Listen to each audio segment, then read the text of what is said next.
of Jide's world sank in. Tunde, her husband, the father of her children, was dead, and he hadn't died in the safety of their home, surrounded by his family. He had died in the arms of another woman, in a place where he had no business being. The betrayal cut deeper than ever. Kemi, I know this is hard, Jide said, his voice gentle, but you need to stay strong for your children, for yourself. Kemi's mind was spinning with emotions, grief, anger, disbelief. She wanted to scream, to cry, to you my heart they beats, a lady of all men's dreams. You be the one where they make me the. Kemi's heart pounded as she stood frozen at the entrance of the small hotel room, her breath catching in her throat. She couldn't believe what she was seeing. There on the bed lay her husband Tunde, lifeless. His body was sprawled out, his eyes wide open, but there was no sign of life. The sight that sickened her the most was the woman beside him, barely covered, equally still and unresponsive. The room was filled with an eerie silence, broken only by the dull hum of the air conditioner. Kemi felt her legs go weak, and she stumbled back against the doorframe, her mind racing. How could this be happening? Just a few hours ago, Tunde had left home after dinner, claiming he had a late-night meeting with some business partners. But Kemi knew. She had known for a long time. The countless late nights, the suspicious phone call, the faint scent of unfamiliar perfume on his clothes. She had ignored the sign for the sake of their children, for the sake of their marriage. But this was too much. Tears blurred her vision as she tried to make sense of the situation. She wanted to scream, to cry out in pain and betrayal, but no sound came. Instead, she felt an overwhelming numbness creeping over her. Slowly, she pulled out her phone and dialed the emergency number, her hands shaking uncontrollably. Hello, yes, I am at the Royal Crown Hotel. There's been an accident. My husband is dead. As she spoke the words, it felt as though she was in a nightmare, one from which she desperately wanted to wake up from. But this was no dream. This was her reality. Hello guys, returning subscribers, thank you for always being here. If you are just seeing my video for the first time, please consider joining the growing community. We have amazing tales to keep you on your toes. Now, let's go back to the story. Kemi had met Tunde during her final year at the University of Lagos. He was a charming young man from Ibadan, full of ambition and big dreams. Tunde had swept Kemi off her feet with his smooth words and infectious smile. He was handsome, confident, and knew exactly what he wanted in life. Kemi, on the other hand, was a quiet, hard-working student who had always kept to herself. When Tunde first asked her out, she was hesitant, but his persistence eventually won her over. Their relationship blossomed quickly, and before long, they were inseparable. Tunde promised Kemi the world, and she believed him. He talked about starting a business together, building a home and raising a family. Kemi was captivated by his vision, and when he proposed to her shortly after graduation, she said yes without hesitation. The first few years of their marriage were blissful. Kemi worked as a teacher at a local primary school, while Tunde started his own small importation business. They lived in a modest apartment and were content with their lives. Kemi was happy to support Tunde in his ventures, often staying up late to help him with paperwork or making sure he was well fed before heading out to meetings. She believed in his dream and was willing to sacrifice her own comfort to see him succeed. As Tunde's business began to grow, Kemi found herself making more and more sacrifices. She gave up her job to stay home and take care of their growing family. They had two beautiful children, a boy named Funmi and a girl named Funmi, and Kemi's world revolved around them. Tunde's business demanded more of his time, and he was often away on business trips, leaving Kemi to manage the household alone. Despite the challenges, Kemi remained supportive, trusting that Tunde was working hard for their future. But as the years went by, Tunde changed. The once loving and attentive husband became distant and cold. He started coming home late, and when he did, he was often irritable and short-tempered. Kemi noticed the changes, but she chose to ignore them, convincing herself that he was just stressed from work. After all, he was the breadwinner, and she didn't want to burden him with her worries. However, the signs became harder to ignore. Tunde's phone was always on silent, and he became increasingly secretive about his whereabouts. Kemi found herself growing suspicious, but every time she confronted him, he dismissed her concern, calling her paranoid and insecure. She wanted to believe him, but the nagging doubt in the back of her mind wouldn't go away. Kemi's suspicions were confirmed one fateful day when she received an anonymous text message with a picture attached to it. It was a photo of Tunde at a restaurant, holding hands with a young woman who was clearly not Kemi. The message simply read, "Do you know where your husband is?" Her heart sank as she stared at the image, the truth hitting her like a ton of bricks. Tunde was cheating on her. The man she had sacrificed so much for, the father of her children, was being unfaithful. Kemi felt a surge of anger, but also a deep sense of sadness and betrayal. She had given everything to this marriage, and this was how he repaid her. That night, Kemi waited for Tunde to come home, her mind racing with thoughts of confrontation. But when he finally walked through the door, she couldn't bring herself to say anything. The words caught in her throat, and she found herself choking back tears instead. Tunde, oblivious to her turmoil, simply greeted her with a half-hearted kiss on the cheek and went to bed without another word. From that moment on, Kemi's trust in Tunde was shattered. She couldn't sleep, couldn't eat, couldn't think about anything other than the image of her husband with another woman. She began to withdraw, keeping to herself and avoiding Tunde as much as possible. The distance between them grew wider, but Kemi couldn't find the strength to confront him. She was afraid of what she might lose if she did. Tunde's infidelity continued for months, and Kemi's silence began to take a toll on her. She became a shadow of her former self, plagued by anxiety and depression. She knew she needed to do something, but she felt trapped. She didn't want to break up their family, but she couldn't continue living a lie. The breaking point came one afternoon when Kemi discovered that Tunde had been taking money from their joint account to fund his lavish lifestyle and his affair. She found receipts from expensive gifts, hotel stays, and dinner at fancy restaurants, all things he had never done for her. It was clear that Tunde had been using their family's money to impress his mistress, and Kemi was furious. When Tunde came home that night, Kemi was waiting for him in the living room. The receipts spread out on the coffee table. "Tunde," she began, her voice trembling with anger, "we need to talk." Tunde looked at the receipt and sighed, running a hand through his hair. "Kemi, I can explain." "Explain?" Kemi shouted, finally letting out all the pent-up anger and frustration. "You've been lying to me, cheating on me, and now I found out you've been spending our hard-earned money on this. These women. How could you, Tunde? How could you do this to us?" Tunde avoided her gaze, mumbling something about stress and needing an escape. But Kemi was done listening to excuses. "You are selfish, ungrateful man," she spat out. "I've given everything to this marriage, and this is how you repay me. You are nothing but a coward, Tunde."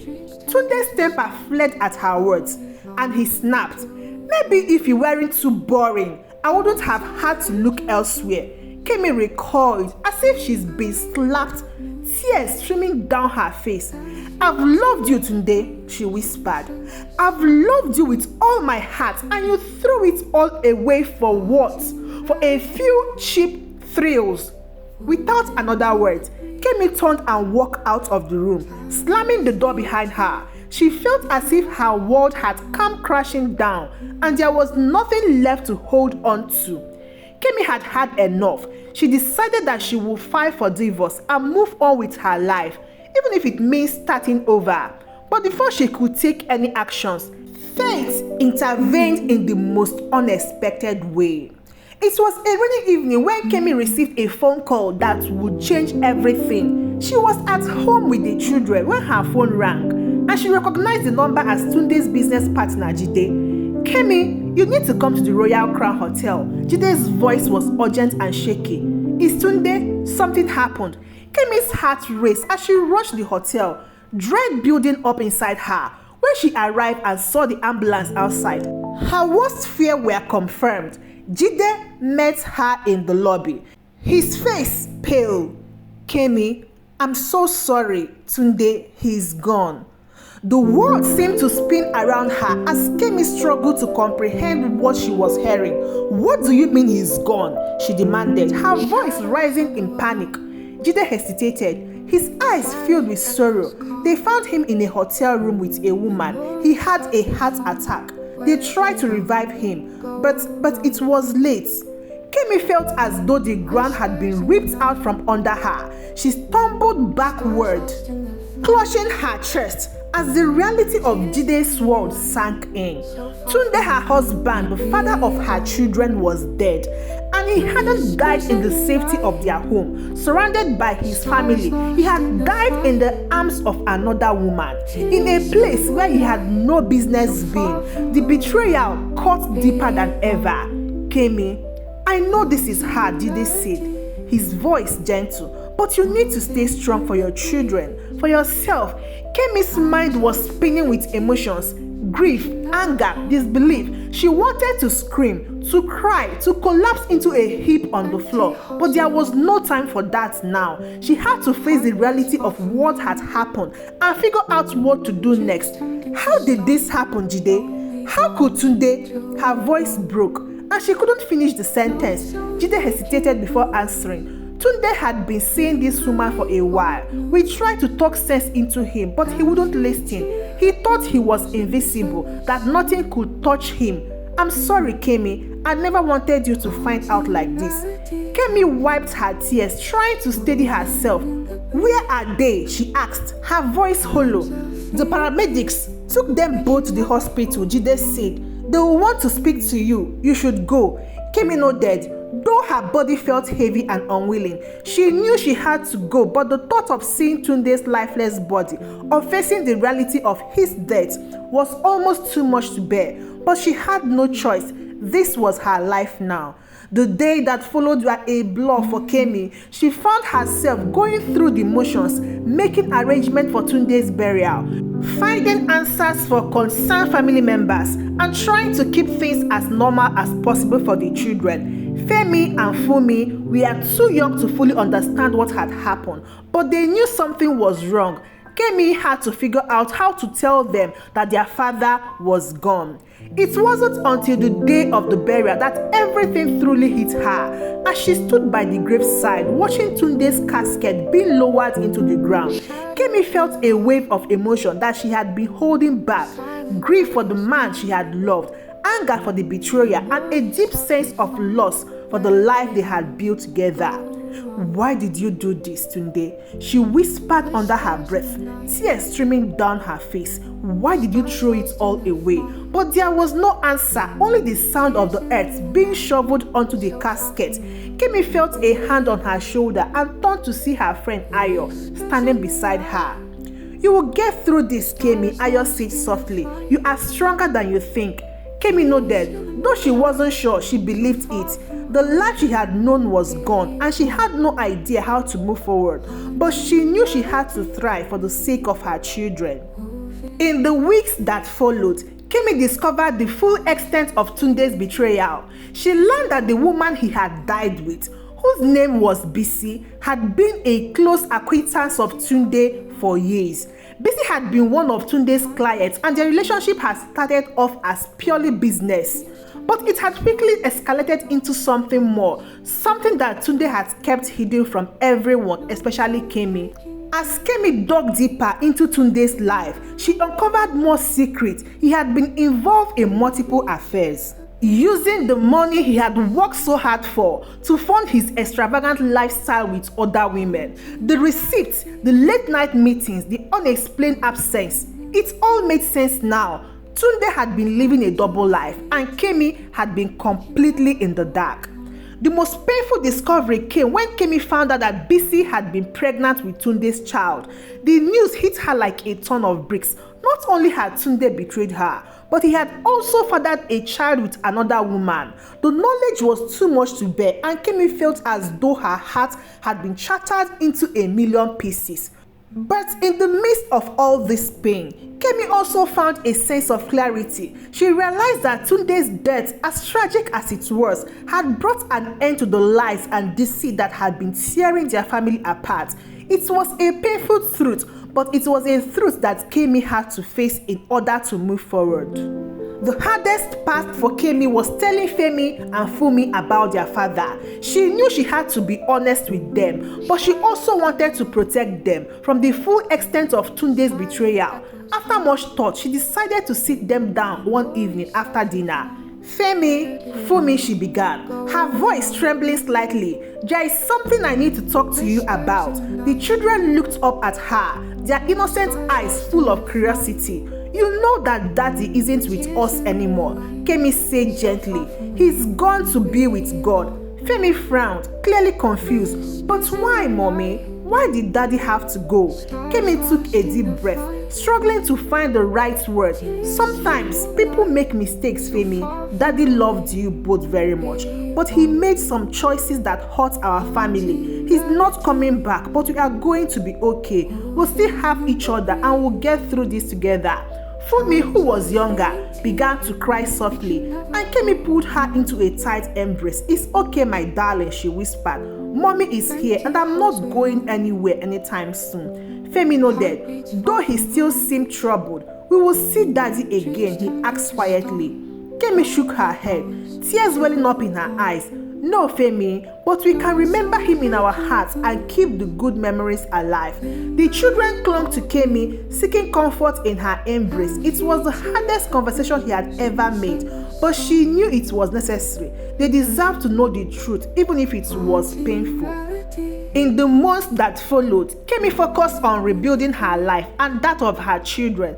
It wasn't easy, but with support of friends and family, she slowly began to find her footing again. She returned to teaching, finding solace in her work and in the joy of helping her students learn and grow.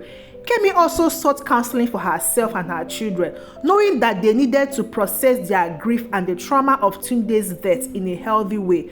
The sessions were difficult at first, but over time, they helped Kemi come to terms with everything that had happened.